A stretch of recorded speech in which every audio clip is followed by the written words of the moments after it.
Love you so much माँ। एक दिन आपको मुझ पे बहुत गर्व महसूस होगा। मैं जानती हूँ माँ, आपने अकेले कितनी मेहनत से मुझे पाल पोस कर बड़ा किया है। एक दिन मैं आपको ऐसी जिंदगी दूंगी जिसमें किसी चीज की कोई कमी नहीं होगी।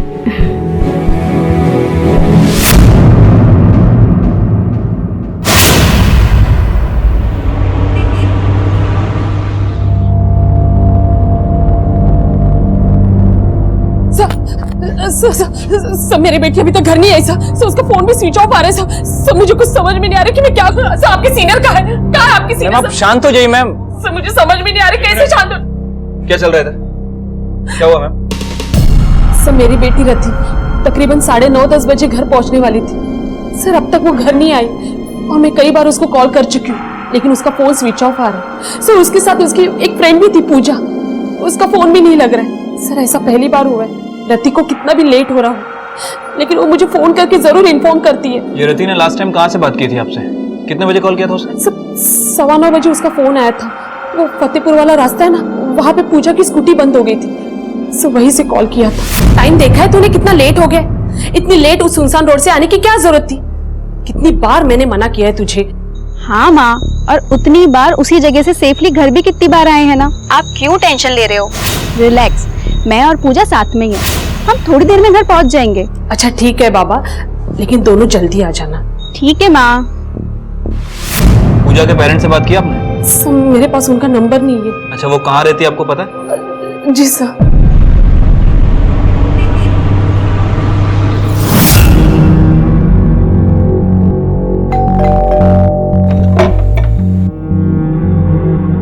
आपकी बेटी पूजा कहाँ है? पूजा तो सो रही है। क्या बात क्या है? पूजा, पूजा तू यहाँ? रति कहाँ है? आंटी मैं तो आज पूरा दिन रति से नहीं मिली। ऐसे कैसे हो सकता है? रति ने खुद कहा था कि तू उसके साथ है। तू झूठ क्यों बोल रही है? ऐसे कैसे बात कर रही है आप मेरी बेटी से? ये क्यों झूठ बोलेगी? तू रति क्यों झूठ बोलेगी? हमें क्या पता, गई होगी किसी लड़के के साथ। बकवास मत कीजिए, जबान संभाल के बात कीजिए मुझसे। एक मिनट चुप रहिए आप लोग। चाची, इन्हें बाहर लेकर जाओ। चलिए जाइए। पूजा तू क्यों झूठ बोल रही है? बता ना रति कहाँ है? पूजा, मैं सच बोल रही हूँ, मैं आज पूरा दिन नहीं मिली रति से। जहां तक झूठ सच की बात थी तो वंदना सही थी। रति ने अपनी मां से सच कहा था कि वो पूजा के साथ थी, लेकिन पूजा ने झूठ क्यों कहा था? क्या वो किसी बात से डर रही थी या फिर वो अपने आप को बचाने की कोशिश कर रही थी?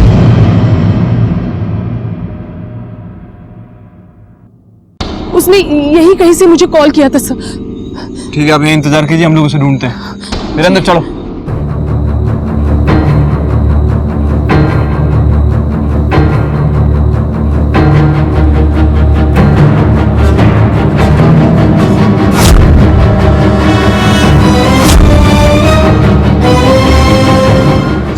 सर ये देखिए।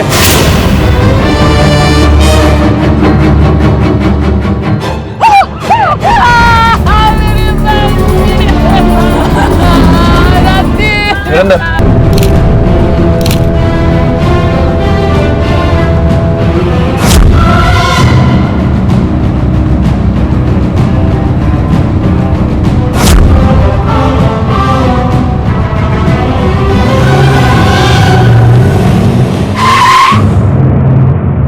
कहाँ जा रहे हैं आप? जी सामने मेरा फार्म हाउस है, वहीं जा रहा था। पर यहाँ हुआ क्या?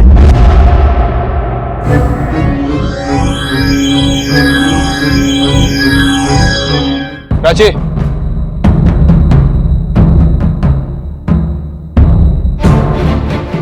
कौन था ये? सर ये आशुतोष शर्मा था, ये इन्हीं का फार्म हाउस है। सर, रति की पोस्टमार्टम रिपोर्ट के हिसाब से इसका मर्डर कल रात 9 बजे से 10 बजे के बीच हुआ। और रति ने अपनी मां से रात 9 सवा 9 बजे के बीच में फोन पे बात की थी। उसके बाद इस पे हमला हुआ। Right sir. और मौत सर पर किसी भारी चीज से हमले की वजह से हुई। और सर बॉडी पर काफी स्ट्रगल के निशान भी है। सर इसका मतलब यह हुआ कि उसके साथ रेप करने की कोशिश की गई, लेकिन रेप हुआ नहीं। और ये टायर ट्रैक्स किसी 2 व्हीलर के। रति की फ्रेंड पूजा के पास स्कूटी है, राइट? और उसने कहा कि उस दिन वो रति से मिली ही नहीं। सबसे पहले ये टायर ट्रैक्स को लैब में भेज के वेरीफाई कराओ। अगर ये टायर ट्रैक्स पूजा की स्कूटी के ही है तो हो सकता है कि ये मर्डर पूजा नहीं किया, और ये भी हो सकता है कि इस सब में पूजा के साथ कोई और भी है। और रति के कॉर्ड रिकॉर्ड चेक करो। देखो कि अपनी मां के अलावा इसने और किस किस से बात की, और पूजा के ट्रायंगुलेशन रिकॉर्ड से यह पता करो कि वाकई ये रति के साथ थी या नहीं। और उस फार्म हाउस के बारे में क्या इंफॉर्मेशन है? सर क्राइम सीन पर वो एक लौता फार्म हाउस है किसी आशुतोष शर्मा का। वो आज सुबह क्राइम सीन पर आया भी था, पूछ रहा था कि क्या हुआ। मुझे लगता है कि हमें एक बार इस फार्म हाउस के मालिक आशुतोष शर्मा से मिल लेना चाहिए। हो सकता है वहीं से कोई इंफॉर्मेशन हाथ लगे। अरे तुमने चपाती ली कि नहीं? ये लो गरम गरम तुम्हारे लिए।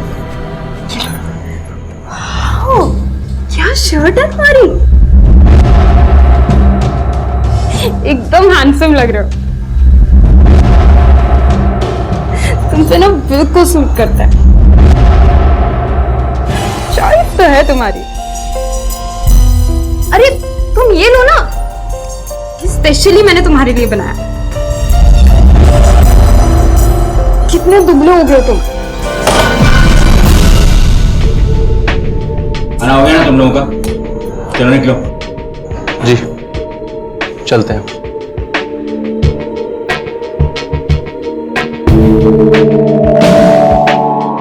शर्म नहीं आती तुझे? और एक तू, तेरी बीवी नहीं समझती तुझसे? ये काम भी मुझे ही करना पड़ेगा।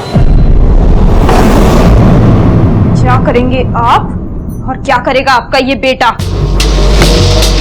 बहुत सह लिया मैंने, अब और नहीं। अब मेरी जो मर्जी होगी मैं वही करूंगी।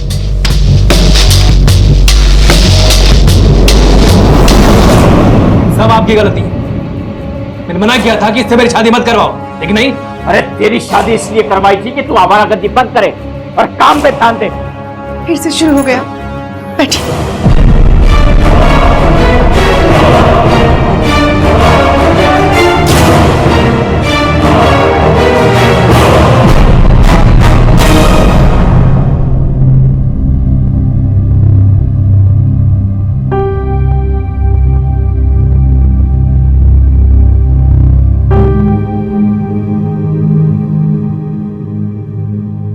क्या हुआ शिप्रा? कुछ नहीं, तुम नहीं समझोगे। अरे क्या नहीं समझूंगा? तुम भैया और भाभी की वजह से परेशान हो ना? हाँ, मैं भैया और भाभी की वजह से ही परेशान हूँ। आखिर भाभी भैया के साथ ऐसे बिहेव क्यों करती है? तुम उन्हें उनके हाल पे छोड़ दो। उनका रिश्ता हमेशा से ही ऐसा रहा है। हमारे रिश्ते में कभी कोई दूरियां नहीं आएंगी।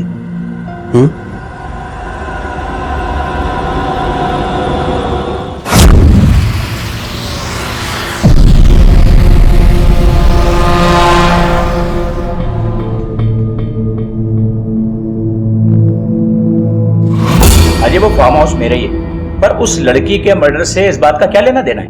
देखिए, रति की बॉडी हमें फार्म हाउस के पास ही मिली। हो सकता है कि हमसे क्या जानना चाहते हैं आप? हम जानना ये चाहते हैं कि उस रात 9 से 10 बजे के बीच आपके फार्म हाउस पे कौन कौन था। देखिए सर, हम लोग थे वहां,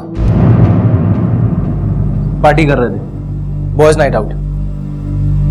इसमें मैं, मेरा भाई और 2-3 दोस्त थे, कुल 3-4 लोग थे हम। बॉयज नाइट आउट, तो फिर लड़कियों को भी बुलाया होगा? सर लड़कियों से तंग आकर तो हम वहां पार्टी करते हैं, बॉयज नाइट आउट कोई लड़की नहीं होती। अपनी बीवी को भी नहीं लेके जाते हम। उस रात आप दोनों में से किसी ने इस लड़की को देखा था? ध्यान से देखिए।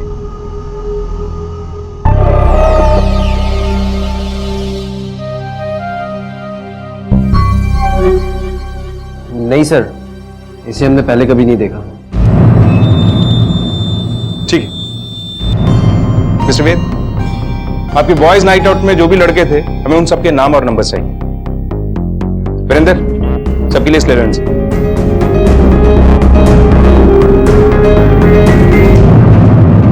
लगता है शर्मा साहब के बड़े बेटे के नाक पे गुस्सा हमेशा बैठा रहता है। हाँ सर, और ये आशुतोष शर्मा तो अपने आगे किसी को बोलने ही नहीं दे रहा था।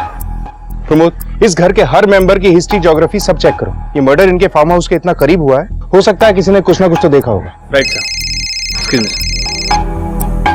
हेलो, ठीक है, वेरी गुड सर। पूजा के ट्रायंगुलेशन रिकॉर्ड आ गए। कहीं तुम दोनों में से किसी ने उस लड़की के साथ तो? पापा कैसी बात कर रहे हैं आप? हमने कुछ नहीं किया। लास्ट टाइम जो हुआ उसके बाद मैं ऐसा दोबारा क्यों करूंगा? अगर बाद में मुझे मालूम पड़ा कि तुम दोनों में से किसी का भी हाथ था, तो फिर तुम दोनों लोग ये पार्टी वार्टी बंद करो, समझे? और तू अपनी बीवी को थोड़ा कंट्रोल में रख।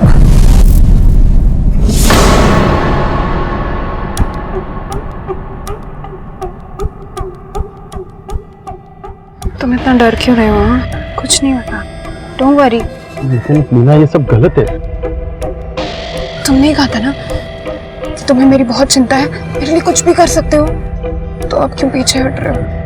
मीना, मेरे जो मेरे दोस्त हैं वो क्या सोचेंगे जब उन्हें पता चलेगा? कैसे पता चलेगा? हाँ, तुम कुछ बोलोगे और ना ही मैं।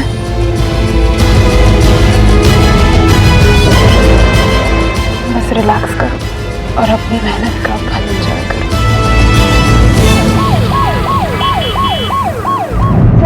सर मैं रति के साथ नहीं थी। देखो, अगर तुम यहाँ सच नहीं बताओगी तो तुम्हें हमारे साथ पुलिस स्टेशन चलना होगा। चॉइस तुम्हारी है, चलना है पुलिस स्टेशन या फिर सच बताना है, क्योंकि हमारे पास तो तुम्हारे खिलाफ सबूत हैं कि उस रात तुम क्राइम सीन पर रति के साथ थी। तुम्हारे ट्रायंगुलेशन रिकॉर्ड, तुम्हारी स्कूटी की टायर की मिट्टी, ये सब बता कर। पूजा कभी कभार उस रास्ते से आती जाती है, मगर इसका मतलब ये तो नहीं एक मिनट पूजा, अब सच छुपाने से कोई फायदा नहीं है। तुम थी ना उस रात रति के साथ? हाँ सर, मैं उस रात रति के साथ थी, लेकिन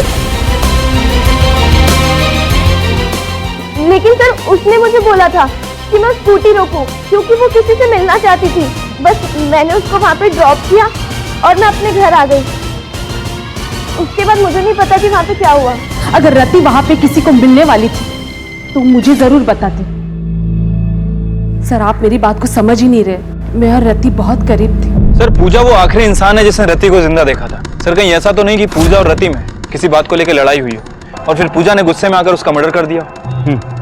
इनके कॉलेज में जाके पता करो कि ये दोनों वाकई में अच्छी दोस्त थी या ये नाटक था, और ये भी पता करो कि फार्म हाउस की पार्टी में इन दोनों का कोई कनेक्शन है। हो सकता है हमें कोई क्लू वहीं से मिले।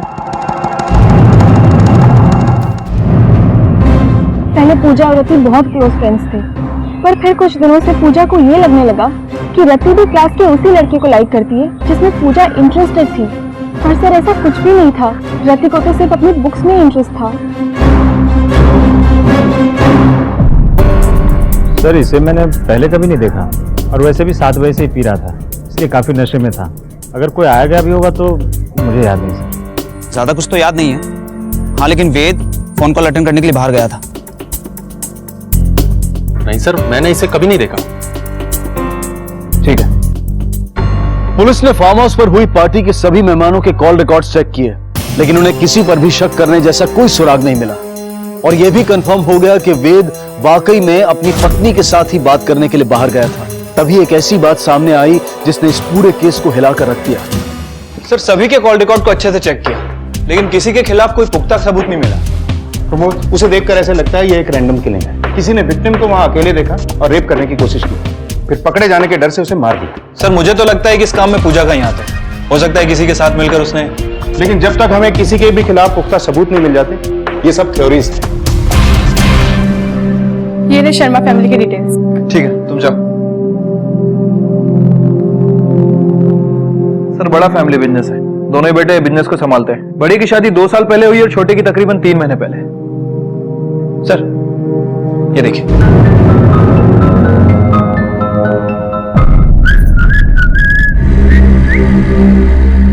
क्या हुआ? कहाँ थी रात भर से? वो पापा जी, मैं वेद के दोस्त और आपके एम्प्लॉय फिरोज के साथ। शिप्रा, भाभी को लेके जाओ।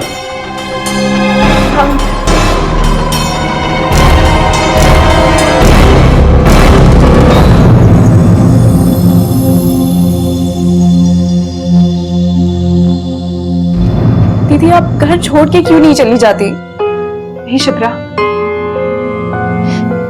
इस घर में बहुत गलत हुआ है मेरे साथ, मैं इनको इतनी आसानी से नहीं छोड़ूंगी, कभी नहीं। दीदी क्या हुआ? दीदी, दीदी क्या हुआ?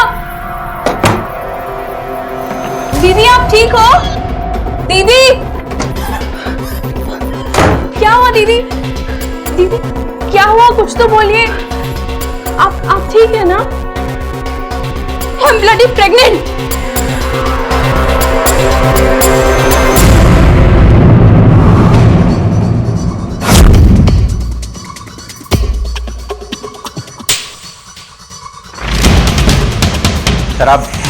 बैठिए। ये नाटक रहने दीजिए शर्मा जी, हमें आपके बेटे से बात करनी है।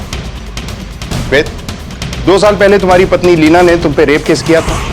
सर मैंने उसका रेप नहीं किया, उसके बाप ने मुझ पर झूठा केस ठोका है। सर लीना और मैं एक दूसरे से प्यार करते थे, मैं उस समय शादी करना नहीं चाहता था मैं, तो मुझ पर प्रेशर बनाने के लिए ये केस ठोक दिया है। सर मेरे बेटे को फंसाया उन लोगों ने, और हमने वही किया जो एक इज्जतदार फैमिली को करना चाहिए था। मैंने अपने बेटे की शादी लीना से करवा दी। ठीक है, आपकी बहू कहाँ है? बुलाओ उसे, हमें बात करनी है उससे। सर सब झूठ बोल रहे हैं, मेरे साथ रेप हुआ था।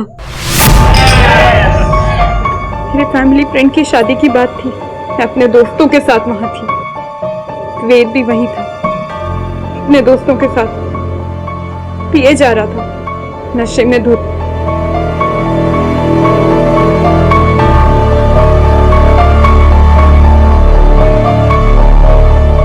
और फिर मैंने पुलिस में कंप्लेंट भी की, लेकिन मिस्टर आशुतोष ने मेरे माँ बाप का मुंह ये कहकर बंद करवा दिया कि वेद मुझसे शादी के लिए तैयार है। लेकिन शादी के बाद आपने केस क्लोज क्यों किया? उससे जबरदस्ती केस बंद करवाया गया।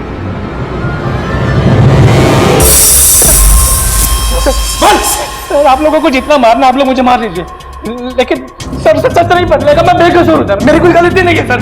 2 साल पहले जो हुआ उसमें सिर्फ मेरी गलती नहीं थी, लीना खुद चाहती थी कि मैं उसके साथ ये सब करूं।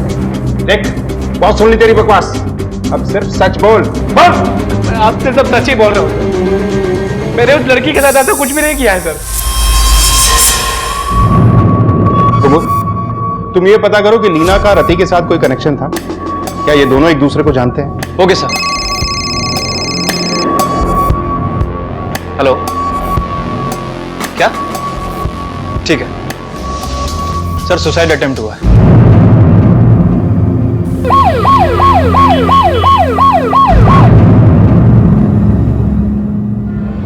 सुसाइड करने की बजाय तुम्हें हमारे पास आकर उनकी कंप्लेंट करनी चाहिए थी। वो तो मैंने इसे सही समय पर रोक लिया सर, वरना। सर जैसे ही पूजा ने हमें उस रात के बारे में बताया, हमने तुरंत आपको फोन करके बुला लिया।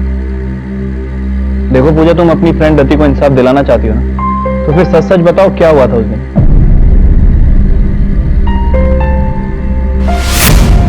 क्या हुआ? स्टार्ट हुई स्कूटी? नहीं यार, और कितना सताएगी, प्लीज स्टार्ट हो जा।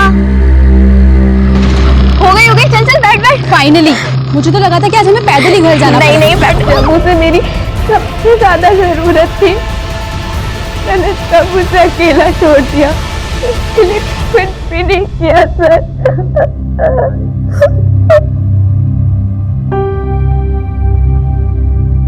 पूजा का सच सच तो था, लेकिन पुलिस इन्वेस्टिगेशन के लिए काफी नहीं था। और रति के मर्डर के बारे में अब तक सिर्फ खुलकर एक बात सामने आई थी कि उस पर 2 आदमियों ने अटैक किया था और उन दोनों ने हुडीज पहने हुए थे। अब पुलिस को लगने लगा था कि इस मर्डर का फार्म हाउस से कुछ ना कुछ कनेक्शन तो जरूर था।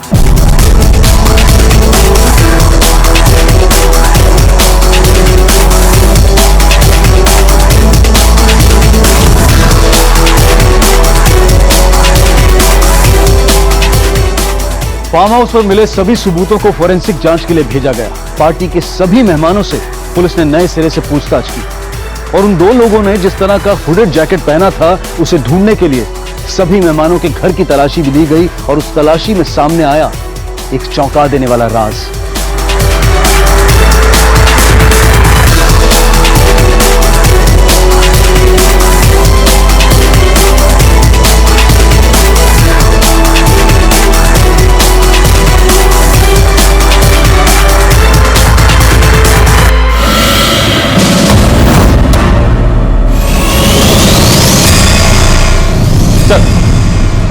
सर पोस्टमार्टम रिपोर्ट के हिसाब से फिरोज का मर्डर शाम को 4 बजे से 5 बजे के बीच हुआ, ठीक उसी दिन जिस दिन रति के मर्डर के सिलसिले में हम इससे मिले थे। और सर एक और इंटरेस्टिंग बात, दोनों ही मर्डर का पैटर्न ऑलमोस्ट सेम है, मतलब दोनों ही विक्टिम के सर पर किसी भारी चीज या डंडे से हमला किया गया। तो हो सकता है कि मुजरिम को एक ही है। प्रमोद, इन दोनों मर्डर्स में कोई ना कोई कनेक्शन जरूर है। पहले फार्म हाउस के पास ये महज एक इत्तेफाक नहीं हो सकता है। तुम पता करो कि जिस दिन फिरोज का मर्डर हुआ शर्मा फैमिली के मेंबर्स कहां थे और इस फिरोज के कॉल रिकॉर्ड्स भी निकलवाओ। Okay sir. फिरोज का मर्डर? सर फिरोज का जब मर्डर हुआ उस समय तो मैं घर पर था। फिरोज का मर्डर हो गया।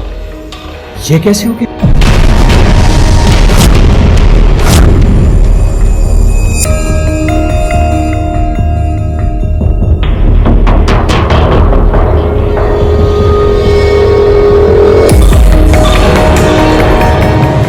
तब मेरी गलती है।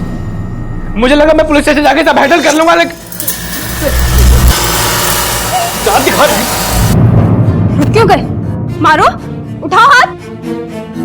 फिरोज को तो मार दिया तुमने, मुझे भी मार डालो और मेरे साथ साथ मेरे पेट में पल रहे तुम्हारे बच्चे को भी मार डालो। मुझे क्या पता है बच्चा मेरा है या किसी और का है? सही कह रहे हो, बिल्कुल हो सकता है ऐसा। तुम्हारा नहीं तो एक काम करो, तुम्हारे दोस्तों को फोन करके पूछ लो, शायद उनका हो। क्या कर रहे हो भाई? रुक क्यों गए? उठाओ हाथ, मारो मारो। भाभी छोड़ो। मुझे डिवोर्स चाहिए।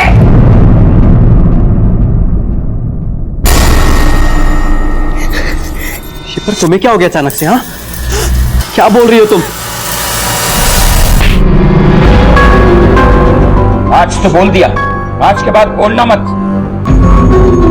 इस घर में आज तक न कोई डिवोर्स हुआ है न कोई डिवोर्स होगा, समझी? चलो निकलो यहां से।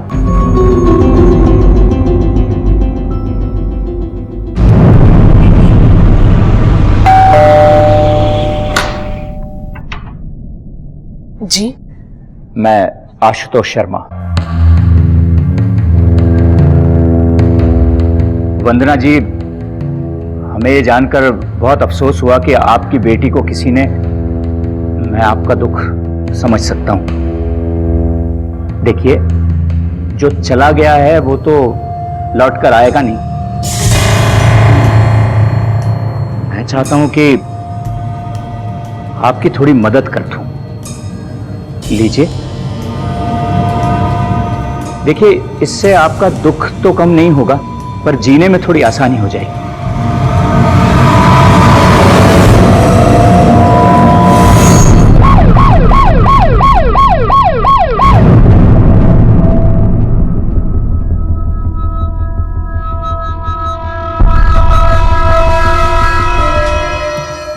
सर, मैं तो इनकी चैरिटी मतलब मदद कर रहा था सर। झूठ, तो फिर से झूठ, तो यही मेरे रति की गुनहगार है। मिस्टर शर्मा, यूं घूर के या गुस्सा दिखा के आप पुलिस को चकमा नहीं दे सकते। फिरोज की मौत के बाद आपकी पूरी फैमिली शक के दायरे में है। सर, आप खुद सोचिए, हम में से कोई भला उसे क्यों मारेगा? वो हमारा ऑफिस एम्प्लॉय से पहले मेरे दोनों बेटों का दोस्त था सर। आज के जमाने में दोस्ती सिर्फ नाम के लिए होती है। आप तो उस दिन की चिंता कीजिए जिस दिन आपके और आपकी फैमिली के खिलाफ हमारे पास सबूत होगा। चलिए। पहले रति की हत्या, फिर फिरोज की और फिर उसके बाद आशुतोष का विक्टिम की मां को पैसे देना, इन सारी घटनाओं से पुलिस को किसी साजिश की बू आ रही थी। लेकिन इन हत्याओं की तह तक पहुंचने के लिए पुलिस के पास कोई भी ठोस सुराग नहीं था। बस इतना अंदेशा था कि शायद फिरोज उन दोनों आदमियों में से एक था जिन्होंने रति के ऊपर हमला किया था, या शायद फिरोज रति के रेप और मर्डर का अकेला चश्मदीद गवाह था और इसी वजह से वो पुलिस इन्वेस्टिगेशन के दौरान इतना हड़बड़ाया हुआ था। लेकिन यह सिर्फ एक अनुमान मात्र था। इसकी पुष्टि करने के लिए पुलिस के पास कोई ठोस सबूत नहीं था। और जब एक बार फिर से इस केस पर कोहरा छाने लगा, तब एक फोन आया और सामने आया एक नाम। हेलो, आप जिसे ढूंढ रहे हैं वो नीरज शर्मा है, आपका असली गुनहगार। Call transfer. हेलो, किसका नाम बताया आपने? नीरज शर्मा, आपका असली गुनहगार। हेलो। क्या? उसने मेरा नाम लिया? सर, ये सब झूठ है। मैंने कुछ नहीं किया, कोई मुझे फंसा रहा है। लीना भाभी ने फोन किया होगा। सर, शायद वो भाई का बदला ले रही है मुझसे। वो ऐसा क्यों करेगी? सर, उन्हें लगता है कि मैं भी अपने भैया और पापा के जैसा हूं, इसलिए वो मुझे फंसा रही है। आए दिन वो मेरी बीवी शिप्रा के भी कान भरती रहती है, उसे मेरे खिलाफ करना चाहती है। लीना, नीचे आ बेटा। दीदी आ जाओ, वापस आ जाओ।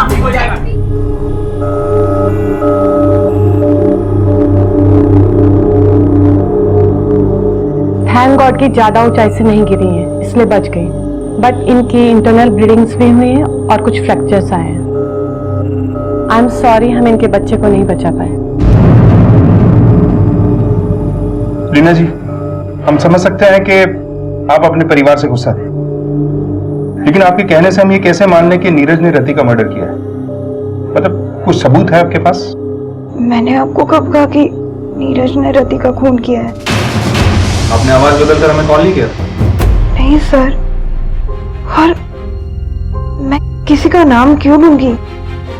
और अगर मुझे नाम लेना ही होता तो मैं अपने पति का नाम लेती, नीरज का नहीं।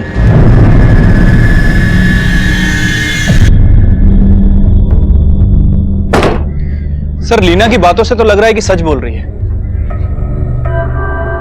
सर, ये फिरोज की फाइल और कॉल डिटेल है सर। कॉल किसी पीसीओ से आया था सर। ये देखो प्रमोद, कुछ सालों पहले भी फिरोज पे मॉलेस्टेशन के केस दर्ज हुए। इसका मतलब ऐसे और कई केसेस हो सकते हैं। वीरेंद्र सर, पिछले 2 सालों में फार्म हाउस के आसपास जितने भी मॉलेस्टेशन और मिसिंग के केसेस दर्ज हुए हैं, मुझे उन सब की फाइल चाहिए। Okay sir. कहते हैं कि कोई भी इंसान अपराधी बनकर पैदा नहीं होता, बल्कि मजबूरियां और हालात उसे अपराधी बना देते हैं। लेकिन कुछ लोगों के लिए अपराध मजबूरी का नाम नहीं होता, बल्कि उनके जीवन जीने का तरीका बन जाता है। इस तरह के अपराधी सीरियल ऑफेंडर्स कहलाते हैं, जिन्हें अपराध की ऐसी लत लग जाती है कि वो हर मौके पर एक नया जुर्म करते हैं और जिसका नतीजा भुगतना पड़ता है कई मासूम जिंदगियों को।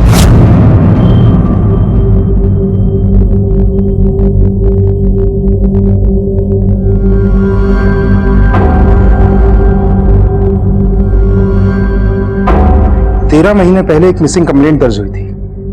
2 लड़कियां किडनैप हुई थी। 2 से 3 किडनैपर्स थे, एक आई विटनेस, जिनमें से एक लड़की की लाश अगले दिन मिली, लेकिन दूसरी लड़की की कोई डिटेल नहीं। लोकेशन यही थी, फार्म हाउस के पास। पर यह केस अभी तक क्लोज नहीं हुआ है। राजा, जिस लड़की की लाश मिली है उसके घर वालों से मिलो, उस लड़की की डिटेल्स पता करो, कहां जाती थी, किससे मिलती थी। हो सकता है इस केस का हमारे केस से कोई कनेक्शन हो। Okay sir. यही थी वो औरत? नहीं, ये नहीं थी। मुझे उसका चेहरा अच्छे से याद है। पीसीओ के मालिक के बयान ने पुलिस को चौंका दिया था, लेकिन वो ये नहीं समझ पा रहे थे कि वो औरत कौन थी जिसने फोन करके नीरज शर्मा का नाम लिया था। इन्वेस्टिगेशन जारी थी, लेकिन जब 13 महीने पुराना मोलेस्टेशन का केस सामने आया तो उसने पुलिस को उलझन में डाल दिया। और जब उस केस को रीओपन किया गया तो एक ऐसा दिल दहला देने वाला सच सामने आया जो इस केस का सबसे बड़ा सबूत बन सकता था। लेकिन क्या यह सबूत असली गुनहगार तक पहुंचने के लिए काफी था? क्या इस केस की सच्चाई सामने आने वाली थी? 13 महीने पहले तुम्हारी एक फ्रेंड की लाश मिली थी शिप्रा, वो भी तुम्हारी फैमिली के फार्म हाउस के पास। कुछ याद आया? उसका नाम मीता था।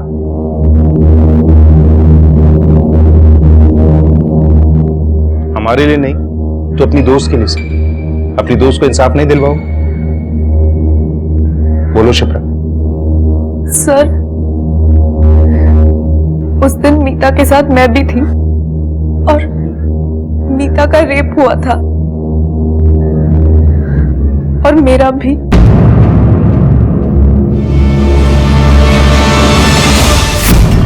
ये क्या है? तूने तो कहा था कि सिर्फ गर्ल्स नाइट है, लेकिन यहाँ पे मुझे कोई लड़की नहीं दिख रही है। मैं जा रही हूँ घर, मुझे कुछ ठीक नहीं लग रहा है। तू भी चल चल चल। बेहोश होने से पहले मैंने बस इतना सुना कि मीता सांस नहीं ले रही है। मुझे शायद लगा कि मैं भी मर चुकी हूँ, इसलिए हम दोनों को गाड़ी से फेंक दिया। फिर? सर, जब मेरी शादी हुई तब मुझे पता चला कि वो फार्म हाउस तो मेरे इन-लॉज का है, और जिस दिन मैंने फिरोज को देखा चौंक गई थी मैं।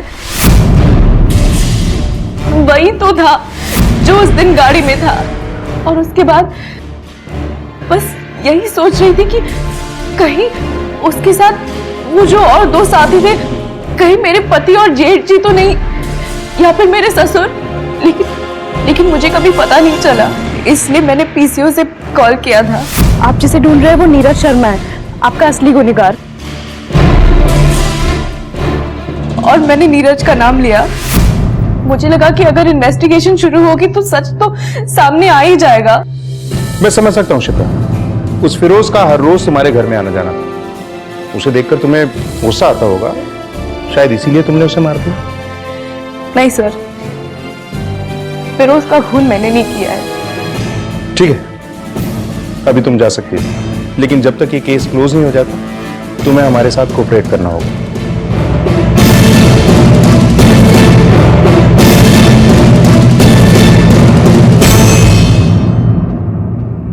सर, इसकी बातें सुनकर तो लग रहा है कि सच बोल रही है। प्रमोद, पिछले 13 महीनों से ये खामोश थी, अब अचानक? हो सकता है यह पूरा सच नहीं बोल रही। इसके ट्रायंगुलेशन रिकॉर्ड चेक करो, पता करो कि जिस दिन फिरोज की मौत हुई ये कहां थे। आशुतोष, वेद और नीरज, तीनों को यहां बुलाओ। इस घर की दोनों बहुओं के साथ रेप हुआ है। शिप्रा की दोस्त मीता का रेप एंड मर्डर भी फार्म हाउस के पास ही हुआ है, और रति का मर्डर भी फार्म हाउस के पास ही हुआ है। यह महज एक इत्तेफाक नहीं हो सकता। Okay sir. क्या शिप्रा का रेप हुआ था और उसे लगता है कि ये सब? मैं कसम खा के कहता हूं सर, मैंने शिप्रा का रेप नहीं किया। मैंने कभी किसी के साथ ऐसा कुछ नहीं किया सर। किस बात पे इल्जाम लगा रहे हो तुम लोग? देखो, मैं तुम लोगों की इज्जत कर रहा था अभी तक, और अब मैं तुम्हें छोड़ूंगा नहीं। छोड़ेंगे तो हम तुमको नहीं मिस्टर आशुतोष, अगर हमें पता चला कि तुम या तुम्हारे बेटे इन मर्डर्स में शामिल हैं तो। सर बकवास कर रही है वो, कोई रेप नहीं है उसका। सर वो ना लीना के कहने पे ये सब कर रही है, झूठी है सर दोनों की दोनों। क्या आपको शिप्रा के रेप के बारे में पता था? जी। कहीं ऐसा तो नहीं कि आप और शिप्रा अपने ससुराल वालों से बदला लेना चाहती थी, इसलिए उसे फंसाने के लिए पहले आप दोनों ने फिरोज को मारा और अब? कैसी बातें कर रहे हैं सर आप? मुझे तो ये तक नहीं पता कि शिप्रा का रेप किसने किया। तो कैसे हम दोनों? क्या आपके साथ भी गैंग रेप? नहीं, मुझे तो सिर्फ वेद ने।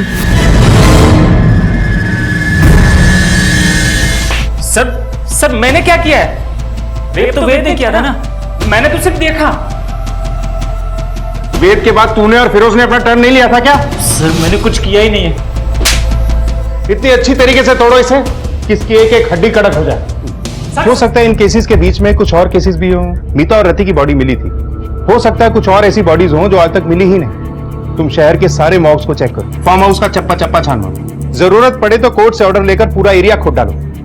हमें इस केस की तह तक पहुंचना ही है। Okay sir. लेकिन जैसे जैसे पुलिस को सबूत मिलते चले जा रहे थे, अपराध की लत का कड़वा सच सामने आता जा रहा था, और वो था इस केस से पहले हुए 3 रेप केसेस।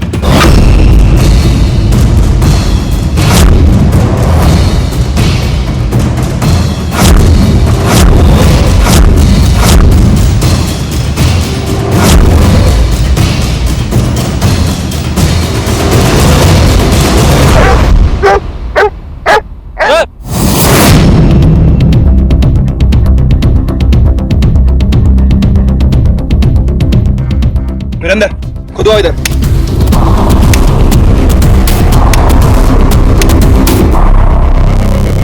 एक मिनट।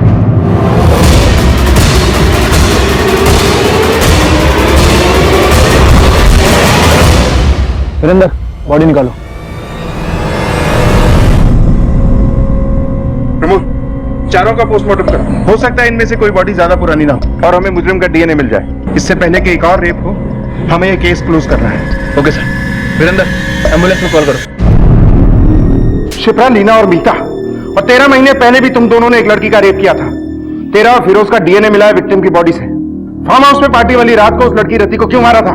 झूठ मत बोलना, वरना इस बार उल्टा लटका के मारेंगे। मारना मत, सब बोल दो। पार्टी की रात फार्म हाउस से मैं और फिरोज बाहर आए थे, तभी उन 2 लड़कियों को स्कूटी पे देखा और कब से चल रहा था ये सब? तब से जब शिप्रा और मीता से पहले किस किस का रेप किया था? साहब वो याद नहीं है, लेकिन शिप्रा और उसके दोस्त का नंबर बहुत बाद में आया था। लेकिन हाँ, मौत शिप्रा की दोस्त की हुई थी सबसे पहले।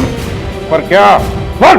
पर मैं और फिरोज नहीं रुके। हमें लड़कियों का रेप करके उन्हें मारने में मजा आने लगा। इन सब में नीरज भी शामिल था तुम्हारे साथ? नहीं सर, वो इस सबसे दूर ही रहता है। फिरोज को क्यों मारा था? साहब फिरोज को मैंने नहीं मारा है। फार्म हाउस पार्टी के बाद हम लोगों ने आगे की प्लानिंग भी शुरू कर दी थी, लेकिन वो बीच में ही लीना के चक्कर में पड़ गया और सब कुछ गड़बड़ हो गया। फिरोज और लीना, क्या वेद जानता था इसके बारे में? हाँ सर, लीना वेद के सामने ही फिरोज से फ्लर्ट करती थी, उसे गुस्सा दिलाने के लिए।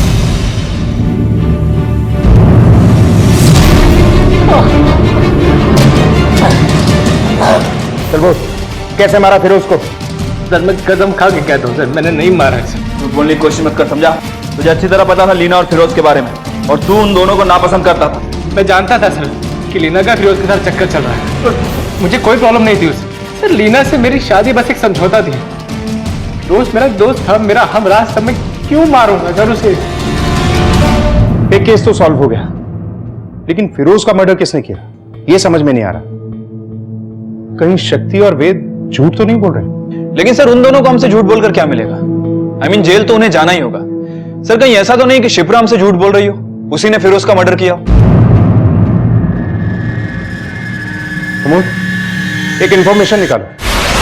देखिए हमें पता चल चुका है कि जब फिरोज का मर्डर हुआ आप वहीं कुछ घंटे पहले आपकी उससे फोन पे बात भी हुई थी, और फिरोज के घर पे कई जगह पे आपके डीएनए ट्रेसेस और फिंगरप्रिंट्स भी मिले। अब झूठ बोलने से कोई फायदा नहीं। हाँ, मैंने ही मारा है फिरोज को। फिरोज, तुम्हें अच्छे से पता है कि हम सिर्फ नाटक कर रहे थे वेद को सबक सिखाने के लिए, इसलिए तुम जो सोच रहे हो वैसा बिल्कुल नहीं होगा। कुछ नहीं होगा? कैसे कुछ नहीं होगा? तुम ऐसा कैसे सोच सकती हो? तुम मेरी जिंदगी में आई, तुमने मुझे उकसाया और बोल रही हो कि वो सिर्फ एक नाटक था। ले चलो। लीना और शिप्रा के माता पिता अगर सही समय पर पुलिस को सूचना दे देते तो शायद ये बात इतनी आगे बढ़ती ही नहीं। लेकिन कहते हैं ना, देर आए दुरुस्त आए। इंसाफ चाहे देर से ही मिला, लेकिन अब शायद और मासूम जिंदगियां अपराध की इस लत का निशाना बनने से बच जाएंगी। केस सॉल्व हो गया था और गुनहगार पुलिस की हिरासत में थे, लेकिन इस बीच में जो जिंदगियां बर्बाद हुई उनका क्या? लत छोटी हो या बड़ी, अगर समय रहते उसकी लगाम न थामी जाए तो ये लत जानलेवा बन जाती है। इसलिए अपराध की लत का पहला लक्षण दिखाई देते ही उसके खिलाफ आवाज उठाएं, उसका सामना करें। देखते हैं हमारे आज के एपिसोड की दूसरी ओम जय जगदीश हरे, स्वामी जय जगदीश हरे। भक्त जनों के संकट, दास जनों के संकट, क्षण में दूर करे। ओम जय जगदीश हरे, माता पिता तुम मेरे, श्यावर रामचंद्र भगवान की। ये लीजिए, आप सबको आरती दिखा दीजिए। प्रणाम पंडित जी। ये लो बेटा प्रसाद, बड़ा प्यारा बच्चा है। क्या नाम रखा है बच्चे का?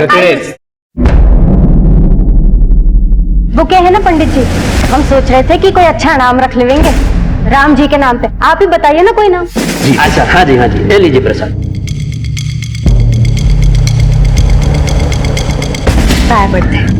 अरे तुझे क्या लगा कि ये प्रसाद खिलाने से, प्यार जताने से मैं तेरे छलावे में आ जाऊंगी? नहीं आई। जाओ यहाँ से, जाओ। देख देख अपने बेटे को क्या सिखाया तूने। आई वो क्या बोल रहा है तू? हाजी वो तेरी देख बड़ी है, तुझसे उनकी इज्जत करना सीख। तू जा हाथ में दे, जा अभ्यास कर, जा।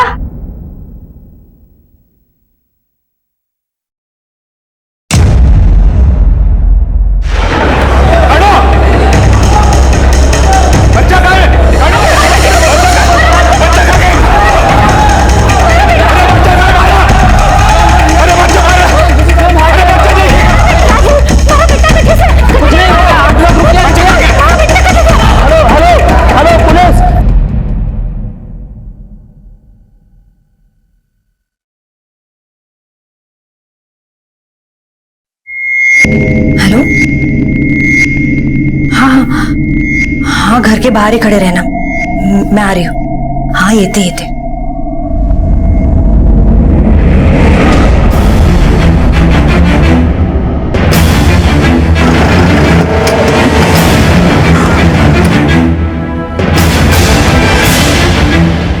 हटिए यहाँ से, हटिए हटिए।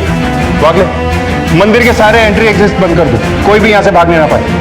और पता करो कि कितने लोग मंदिर में मौजूद थे और अब कितने नहीं। चलिए पंडित जी, मैं इंस्पेक्टर शिंदे। क्या आप बता सकते हैं कि ये सब कैसे हुआ? किसने गोली चलाई, कौन था वो? तो सब कुछ इतना जल्दी जल्दी हुआ कि हमारे कुछ समझ में नहीं आया। लेकिन भगवान की कृपा से किसी को कुछ नहीं हुआ। इधर आओ। तुम कहाँ थे जब ये हुआ? साहब यहीं पर था, आरती में। आरती के दौरान तुमने किसी ऐसे आदमी को देखा था जिस पे तुम्हें शक हो? नहीं साहब, आरती के दौरान दरवाजा बंद ही रहता है। इसका मतलब जिसने भी गोली चलाई वो आरती के टाइम मंदिर में ही मौजूद था।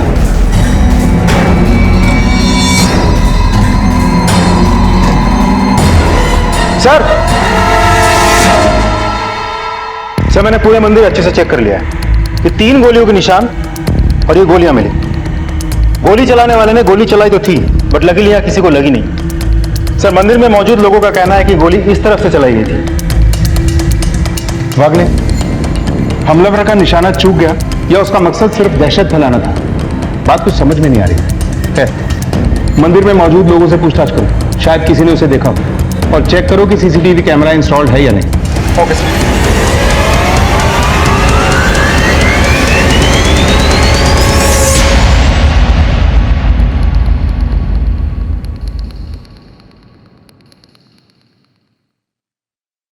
अरे हे काय है? मुझे जल्दी जल्दी बुला लिया और खुद यहाँ काम कर रहे हो। चला लवकर चला। अरे ये भी तो काम ही है ना। अगं मधु, असं काय करतेस? मैंने डॉक्टर से अपॉइंटमेंट ली हुई है। हे बघ, एक बार अगर ये काम हो जाए ना तो हमें दोबारा प्रेग्नेंट होने का डर नहीं रहेगा, समझ रहे हो ना? और वैसे भी बस 3 घंटे की बात है, हॉस्पिटल से डिस्चार्ज मिल जाएगा, हम वापस भी आ जाएंगे। चलो चलो उठो, चलो उठ गो, चलो कर। अरे जलवाला, सुनो ना, मैं जो कर रही हूँ वो सही तो है ना? देख मधु, हमारे मर्दों को ना हमारी कुछ पड़ी नहीं है। खुद तो दिन भर कैरम खेलते बैठते हैं और हमें बच्चा पैदा करने की मशीन समझते हैं। ये सब हमारे सेहत के लिए भी ठीक नहीं है ना रानी? पता ना? बिल्कुल, और मुझे जलबाला पर पूरा भरोसा है। वो कभी भी हमारा बुरा नहीं चाहिए। और चंपा की भी उसने कितनी मदद की ना ये अचार का बिजनेस बढ़ाने में। रानी, भले ही भगवान ने हमें मर्दों से कमजोर बनाया हो, लेकिन दिमाग मर्दों से कई ज्यादा तेज दिया है। अगर हम हमारे दिमाग का इस्तेमाल सही जगह पर करें ना तो हम मर्दों से किसी भी चीज में कम नहीं है। समझ रही है ना तू? चले चले। और आप में से किसी ने भी उसे नहीं देखा? नहीं सर, वहां पे आरती तो नहीं। हमारे को तो नहीं मालूम वो लोग कौन थे। हम लोग तो यहाँ आरती कर रहे थे जब ये सब हुआ। तुम्हारा बच्चा कहाँ है? तुम्हारे साथ बच्चा था ना? बच्चा? ना जीना, हमारे साथ तो कोई बच्चा ना था। अरे क्या बात कर रहे हो? तुम्हारे साथ बच्चा था, जिसका नाम बदलवाने के लिए यहाँ पे आए थे। बड़ा प्यारा बच्चा है। क्या नाम रखा है बच्चे का? वो क्या है ना पंडित जी, हम सोच रहे थे कि कोई अच्छा नाम रख लेंगे राम जी के नाम पे। आप ही बताइए ना कोई नाम। पंडित जी, मैंने कहा ना एक बार, हमारे साथ कोई बच्चा ना था। ये बैग में क्या है? प्रसाद। प्रसाद है। दिखाओ इधर, चेक करो। मैंने एक बार कहा ना आपसे, मैंने कहा ना आपसे प्रसाद है बीच। ए रुको साहब जी, बात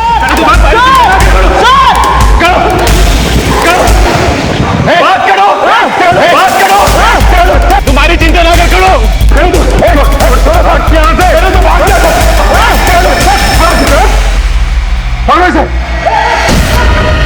साहब मैंने कुछ नहीं किया साहब। सब छोड़ दो मैंने। सर ये बच्चे मिले।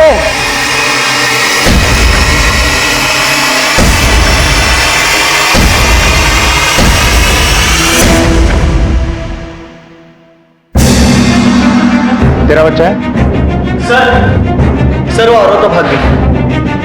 वागले, उस औरत के हाथ में गन है, हमें जल्द से जल्द उसे गिरफ्तार करना होगा। हो सकता है ये आदमी उसके बारे में जानता है। चलो। सब कुछ ना किया सब, मैंने कुछ नहीं किया साहब। मंदिर के परिसर में गोलियां किसने चलाई थी? गोलियां चलाने वाले का मकसद क्या था? वो औरत जिसे मंदिर में पुलिस की गिरफ्त में आने से पहले ही एक शख्स ने भगा दिया था, वो कौन थी और वो चाहती क्या थी? अभी तो ये पुलिस के लिए पेचीदगियों की शुरुआत थी। ये मामला अपने गर्भ में इतने राज छिपाए बैठा था जिनकी गहराइयों तक पहुंचने के लिए पुलिस को लोहे के चने चबाने पड़े।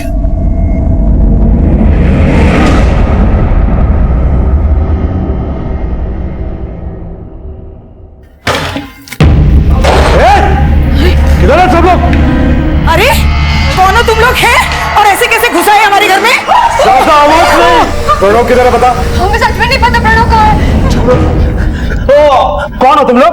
हाँ? ऐसे खुलेआम बंदूक लेके घूम रहे थे? बंदूक मिली कहां से? मंदिर में गोली क्यों चलाई? क्यों चलाई? किसे मारना चाहते थे तुम लोग? ये बच्चा कौन है? उस औरत के साथ तुम्हारा क्या रिश्ता है? मिशन क्या था तुम्हारा?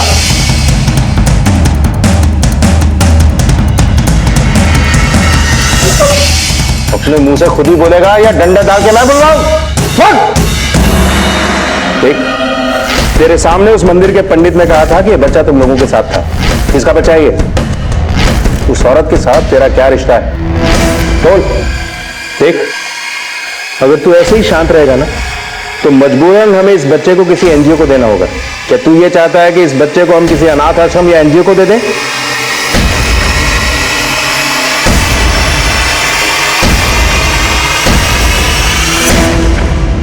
सर मुझे नहीं लगता बच्चा इन दोनों का है। अगर बच्चा वाकई इन दोनों का होता तो ये लोग इतने पत्थर दिल नहीं होते। मुझे लगता है बच्चा कहीं और से चुराया होगा इन दोनों ने। वागले, अगर इन लोगों को इस बच्चे की फिक्र नहीं है तो हमें तो है। एक काम करो, किसी एनजीओ से कांटेक्ट करो। जब तक इस बच्चे के माँ बाप का पता नहीं चल जाता, बच्चे को एनजीओ की देखभाल में छोड़ो। सर हमने अपने सारे हथकंडे आजमा लिए, लेकिन इतनी मार खाने के बाद भी इसने जुबान नहीं खोली। और सर लोगों का यह भी कहना है कि ये दोनों हरियाणवी भाषा में बात करते हैं। हाँ वागले, ये बात तो है। हो सकता है कि ये दोनों हरियाणा से। ऐसा करो, इस आदमी की फोटो हरियाणा पुलिस को भेजो और पता लगाओ कि ये दोनों कौन। लेकिन सर एक बात समझ में नहीं आ रही, इन दोनों ने मंदिर में गोली चलाई क्यों होगी? और निशाना देखे तो लगता है पहली बार गन पकड़ी होगी। वागले, एक बार गोलियों की बैलिस्टिक रिपोर्ट आ जाएगी तो सब साफ हो जाएगा कि गोली इन्हीं ने चलाई है या इस केस में कोई और भी एंगल छिपा हुआ है। सब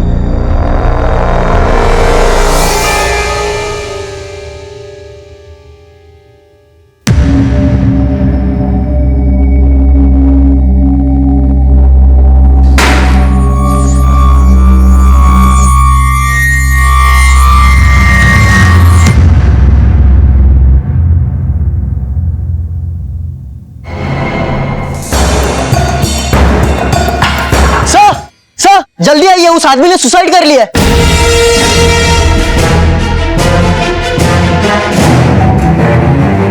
मर गया सर। एम्बुलेंस बुलाओ जल्दी। Okay sir. सर इस शख्स की मौत ने कई राज दफन तो कर दिए हैं, लेकिन ये अपने ऊपर सवालों के ढेर छोड़ गए हैं। वागले, ऐसी मौत तो इंसान तभी चुनता है जब उसे जिंदगी से ज्यादा मौत आसान लगने लगती है, क्योंकि इन्हें तकलीफ मौत नहीं जिंदगी देती है। अब उस औरत को हमें जल्द से जल्द ढूंढ के निकालना होगा। राजवीर की खुदकुशी ने अपने पीछे कई सवाल छोड़ दिए थे, जिससे ये केस और भी संवेदनशील हो गया था। पुलिस को अब तक सिर्फ कनू की तलाश थी, लेकिन अब उन्हें राजवीर की आत्महत्या का सच भी पता करना था। राजवीर और कनू ने आखिर ऐसा क्या किया था? उनके पास वो गन कहां से आई और क्या वो बच्चा उन्हीं का था? इन सवालों के जवाब ढूंढते ढूंढते पुलिस के सामने कई और नए सवाल आकर खड़े हो गए थे।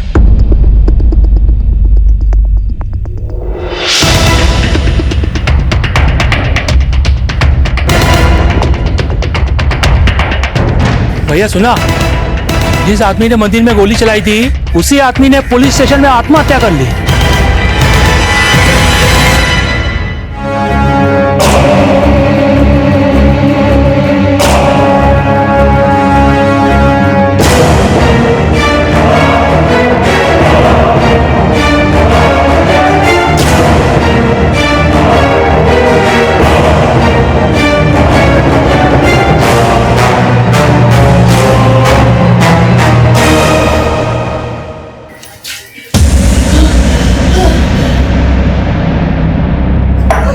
अरे बुढ़िया, इतने में तेरी बत्ती जली, आग लगा डालू पूरा। हाँ बुढ़िया बहुत मजबूत है, मुंह ही नहीं खोलती है। लेकिन तू तो जवान है, तू तो मुंह खोलेगी ही नहीं।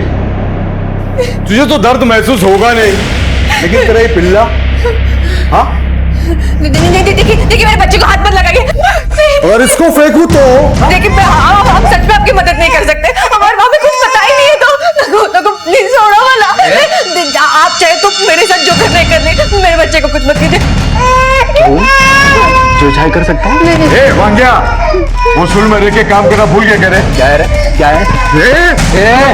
तू बीच में मत आ, जब तक सर्वे लेकर तुला। अरे ये जलबाला कहाँ है? कल से दिखी ही नहीं है। हाँ, मैंने भी उसे कल से नहीं देखा। वो घर के बाहर भी नहीं निकली। हमें चलकर देखना चाहिए, शायद उसकी तबीयत खराब हो। चल चल।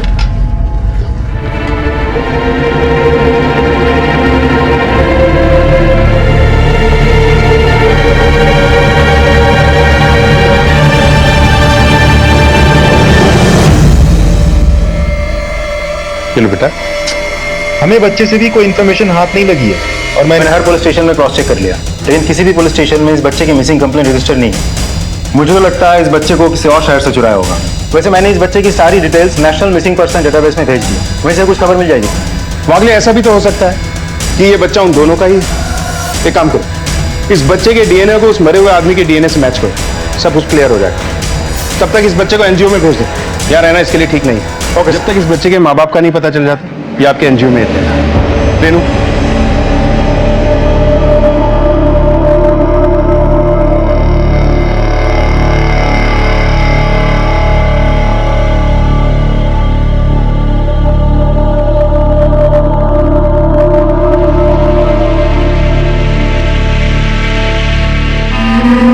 वही सोचो तो कहाँ गई? तू उधर देखना।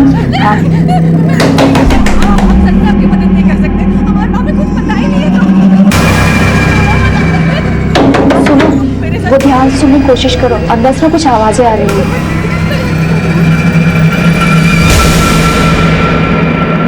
चलो पीछे के दरवाजे से देखते हैं।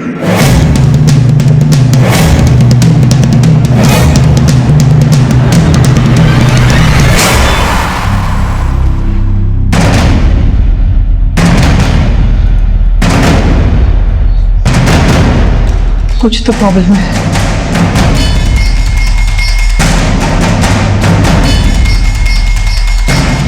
चल बाला। मधु, अच्छा तो वहाँ से वो चंदर और वांगे आए, उन्होंने हमें अंदर बंद करके रखा है और वो आई को भी बहुत परेशान कर रहे हैं। मधु, तो तुम लोग जाओ ना, देखो देखो वो क्या कर रहे हैं।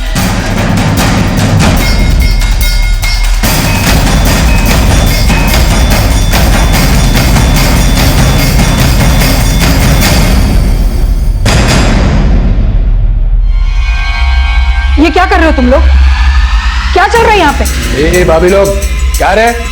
तुम लोग को बीच में पढ़ने की जरूरत नहीं है, चलो निकलो ऐसे, चलो। देखना मधु, क्या बात बना दी। ए गुड़िया, ज्यादा नाटक मत कर, मैं ऐसा मारूंगा ना सीधा हॉस्पिटल में पड़ी हुई दिखेगी। ए प्रकाश, तेरे औरत को आके लेके जा, बहुत दिमाग खराब कर रही है मेरा। मेरी सटक गई ना तो। और क्या रे आइटम लोग, तुम लोग को ना ज्यादा दिमाग नहीं चलाने का, वरना मेरी सटक गई ना तो।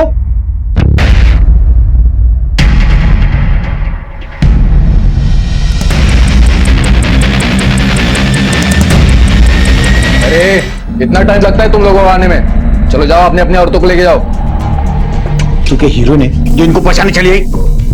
जलबाला हमारी सहेली है, उसे मुसीबत में छोड़कर हम कहीं नहीं जाने वाले। उसने हर मुसीबत में हमारा साथ दिया है, अब वो मुसीबत में है तो उसे छोड़कर चले जाएं। तुझे सबसे कोई लेना देना नहीं है, तो चल घर पे चल। चल, तू क्या यहाँ खड़े खड़े मुंह देख रही है? जब देखो नेता बनने चली आती है। चल चल, तुझे न्योता देना पड़ेगा, चल यहाँ से। साला रात भर से डराए धमकाया दोनों को, लेकिन मुंह खोलने का नाम नहीं ले रही। ऐसे नरमाई से काम नहीं चलेगा। मैं काम निपटा के आता हूँ, तब तक इसका मुंह खुलना चाहिए। और हाँ, जो बात के लिए मना किया ना वो नहीं होना चाहिए, समझा ना?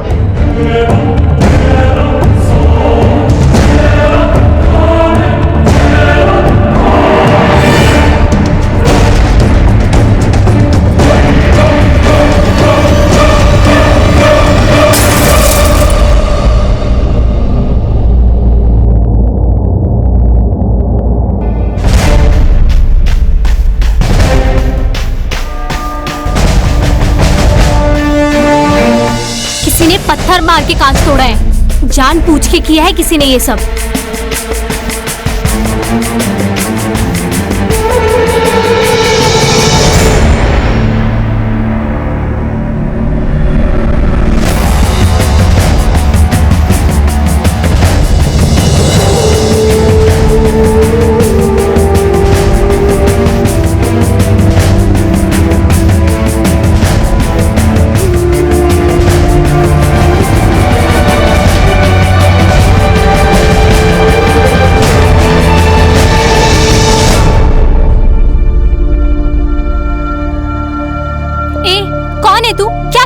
बच्चे के साथ?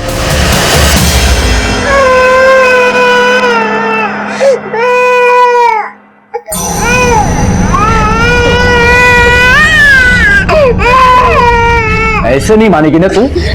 चल के ज्यादा नाटक मत कर। क्या किया तूने? तुम मर गया। मोनू तो अंदर जा, भाई के पास जा, तू जा। और अगर चंदा आता है ना तो बोल देंगे कि ये यहाँ से कहीं चला गया, यहाँ पे है ही नहीं, हमें छोड़ के चला गया। ये हमारे पास और कोई रास्ता भी नहीं है। वहीं दूसरी तरफ अपनी सास और बच्चों को बचाने की कोशिश में जलबाला के हाथों वांग्या का खून हो गया। क्या जलबाला वांग्या के खून का राज चंदर से छिपा पाएगी? आखिर चंदर और वांग्या जलबाला के पति से क्यों मिलना चाहते थे, और वो जलबाला के परिवार को इतना परेशान क्यों कर रहे थे? वो क्या जानना चाहते थे, और वो कौन से हालात थे जिनकी वजह से सीधी सादी दिखने वाली ये दोनों महिलाएं अब ये केस भिवपुरी और पवई पुलिस के लिए कई पेचीदगियां लिए खड़ा था। यही थी वो औरत?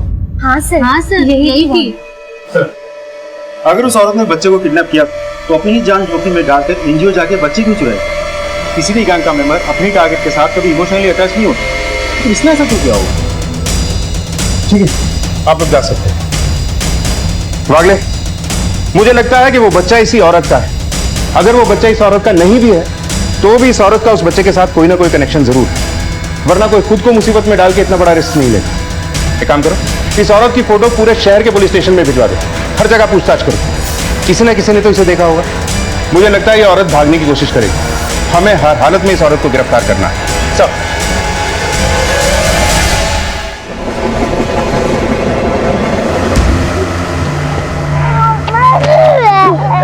उसके स्केच के आधार पर उस तक पहुंचने की कोशिशें तेज कर दी थी, और बहुत मशक्कत के बाद आखिरकार उन्हें कामयाबी मिल ही गई।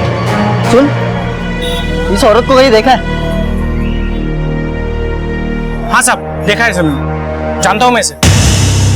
सर, इस रिक्शा वाले का कहना है इस फोटो वाली औरत को इसने देखा है। तुम्हें पक्का यकीन है यही औरत थी? हाँ साहब, ये हरियाणवी लहजे में बात कर रही थी, इसलिए याद है। कहाँ छोड़ा था तुमने? मंदिर पे। और मिली कहाँ थी? Sir, MG road. इस औरत के साथ कोई और भी था? हाँ साहब, एक आदमी एक बच्चा था।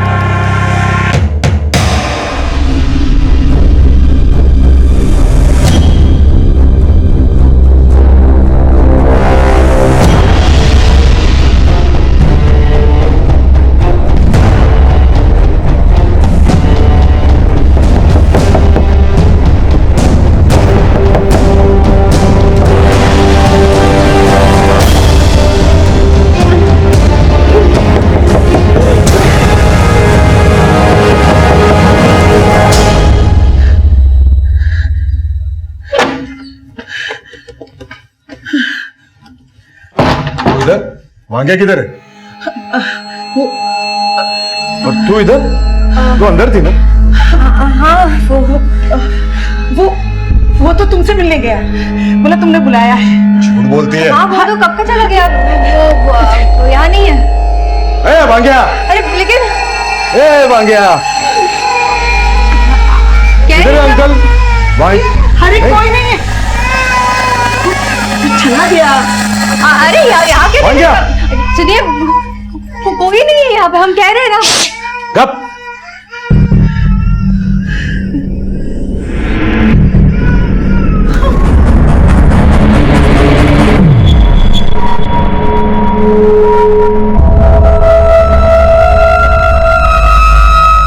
कहाँ जाना है आपको? भाई जी, मैंने थोड़ा आगे तक जाना है। वो आगे जो सिग्नल है वहाँ जाना है आपको? हमारा गाँव है आगे, बस वहीं जाना है। ठीक है।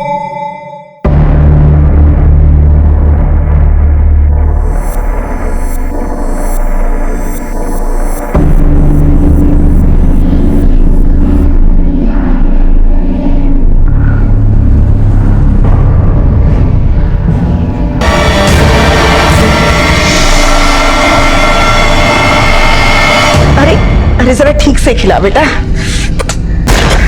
हाँ,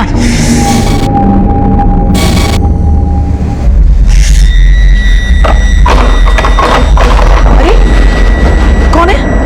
अरे कौन है तू? साला धीरे बोल, कोई सुन लिखा तो आफत हो जाएगी। प्रणव, नालायक, अरे चला गया था। कोई और तेरा कुछ बिगाड़े ना बिगाड़े, मैं तुझे नहीं छोड़ने वाली। क्या बात कर रही हो? तू जानता भी है तेरे पीछे क्या हुआ हम लोगों के साथ। वो चंदर और वांगे आए थे, मुझे बहुत मारा। तू ये क्या बन के घूम रहा है? तेरा दिमाग तो ठीक है ना? सब तू था कहाँ इतने दिन? तेरे पीछे सब बर्बाद हो गया, पता नहीं कहाँ मर गया था। चंदर तेरी बीवी को उठा के ले गया। कुछ नहीं बचा। चंदर शर्पाला को ले गया? मतलब वो मुझे भी नहीं छोड़ेगा? नहीं, मुझे कहीं जाके छुपना होगा। अरे अब कहाँ चला? अरे अब कहाँ जा रहा है?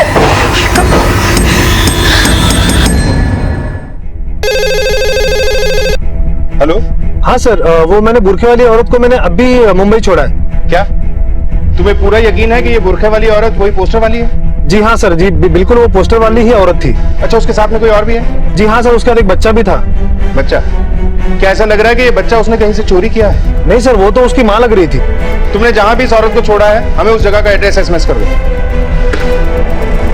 वागले सर, वो औरत इस अखिलेश को गन पॉइंट पे मुंबई लेकर गई। ऐसा लगता है कि ये औरत किसी खास मिशन पे है। करना क्या चाहती है?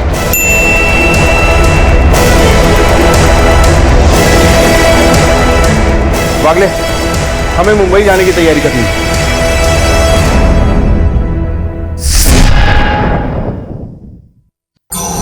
बेटा, मैंने बहुत जरूरी काम से बाहर जाना है। तुझे भूख लगे तो ये खा लेना, ठीक है? ये दूध पी लेना। हाँ? एक बार जिस काम के लिए हम आए हैं ना, वो काम खत्म हो जाए, उसके बाद हम अपने घर चलेंगे। हाँ?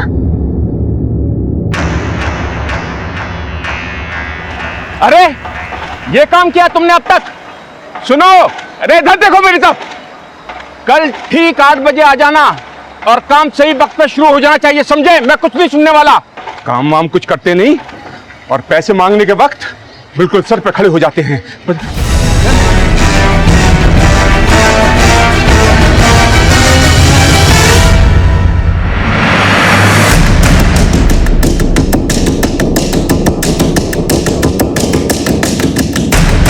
सर, इसका नाम हरीश पारेकर है, लोकल कॉन्ट्रैक्टर है सर। इसे पॉइंट ब्लैंक रेंज से मारा गया है। तुमने हमलावर को देखा?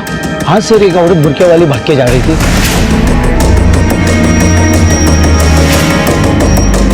तांबे सर, इस आदमी की पूरी डिटेल निकालो। आसपास के सभी लोगों से पूछताछ करो, शायद किसी ने उस बुरके वाली औरत को भागते हुए देखा होगा। सर,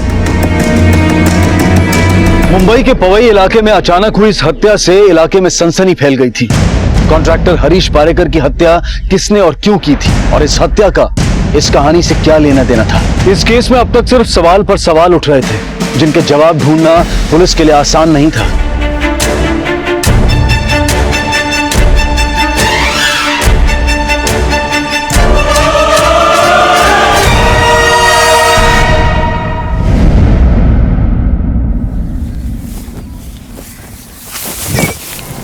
कौन है आदमी?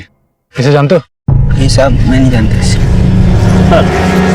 इसके सिर में कांच के छोटे छोटे टुकड़े दिख रहे हैं। लग रहा है इसके सिर में किसी बोतल से और इसके पेट में किसी पैनी से वार किया गया है। सर, इसकी जेब में कोई आईडी प्रूफ भी नहीं जिससे इसकी शिनाख्त हो सके। ब्रिजेश, इसे कहीं और मारकर इसकी लाश को यहाँ ठिकाने लगाया गया है, क्योंकि हत्यारा चाहता ही नहीं था कि विक्टिम की आइडेंटिफाई हो सके, इसलिए इसने कोई सबूत तक नहीं छोड़ा। यहाँ देखिए सर,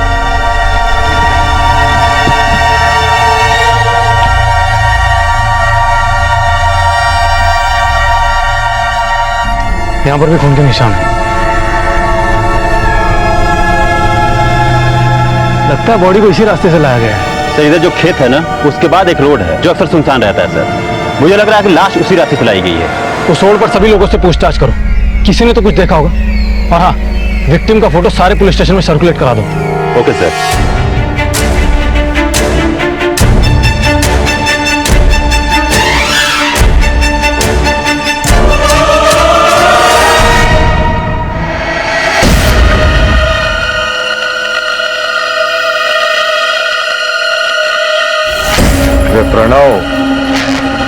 तू तो पूरा औरत बना लिया है खुद को, हाँ, मुझसे बचने के लिए ना। अभी ये सब करने की जरूरत नहीं है तुझे, तेरा मेरा हिसाब चुकता हो गया। मेरी बीवी कहाँ है? क्या किया तुमने उसके साथ? क्या किया? बहुत कुछ किया, बहुत मजा आया। हाँ?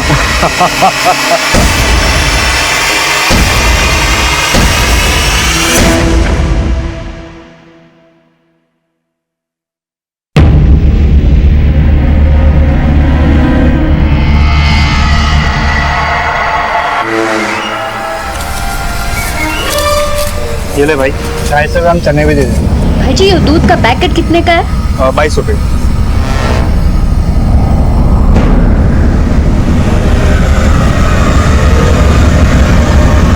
चलो एक और दूध का पैकेट। ए दूध कहाँ है?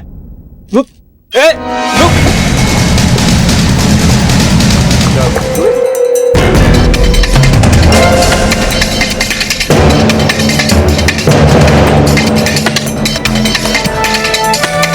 Hello police.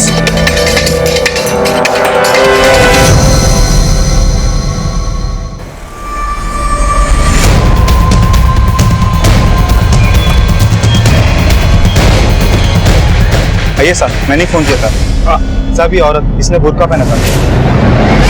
हमें भी बुरखे में एक बच्चे के साथ भटक रही लड़की की इन्फॉर्मेशन पहले ही मिल चुकी है। जरूर उसने ये दूध अपने बच्चे के लिए खरीदा होगा और बच्चे को लेकर ज्यादा दूर तक भागी नहीं होगी। एक काम करो, आसपास के एरिया को अच्छे से चेक करो, वो हमें यहीं कहीं मिलनी चाहिए। ओके।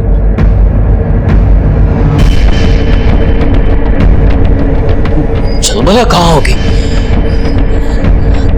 कहीं चंदर ने उसे कुछ कर तो नहीं दिया? चंदर कुछ भी कर सकता है। उसने चलवाला को या तो मरवा दिया होगा या फिर किसी कोठे पर बेच दिया होगा।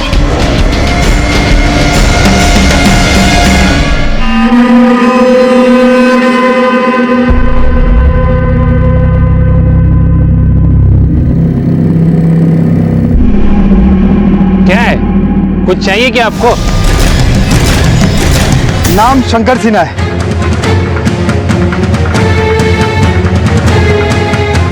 भाई ये मर्डर भी पहले वाले मर्डर की तरह है। कॉन्ट्रैक्टर हरीश को भी पॉइंट ब्लैंक से शूट किया गया था, मतलब दोनों का कातिल एक ही है। हो सकता है इन दोनों की दुश्मनी किसी न किसी से होगी।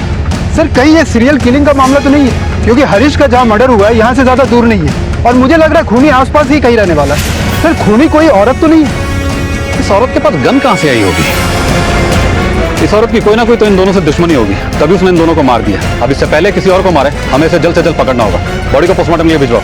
सर ये कहानी यहीं खत्म नहीं होती है, यहाँ तो शुरुआत होती है एक ऐसे सफर की जहाँ अगले हर कदम पर एक दिल दहला देने वाला हादसा घात लगाए बैठा था। आखिर बुरखे में औरत कौन थी और एक ही तरीके से हुई इन दो हत्याओं का क्या राज था? क्या इन दोनों हत्याओं के पीछे प्रणव या कनू का हाथ था? इन सभी सवालों के जवाब हम आपको देंगे कल रात 11:30 बजे इस केस के दूसरे और आखिरी भाग में। अब मैं अनूप सोनी आपसे विदा लेता हूं। कल रात आपसे फिर मुलाकात होगी। तब तक अपना और अपने परिवार का ख्याल रखें और देखते रहें क्राइम पेट्रोल डायल 100। सबक एक को सीख हम सबको। जय हिंद। इस तरह के और भी एपिसोड देखने के लिए हमारे चैनल को सब्सक्राइब करें और बेल आइकन दबाना ना भूलें।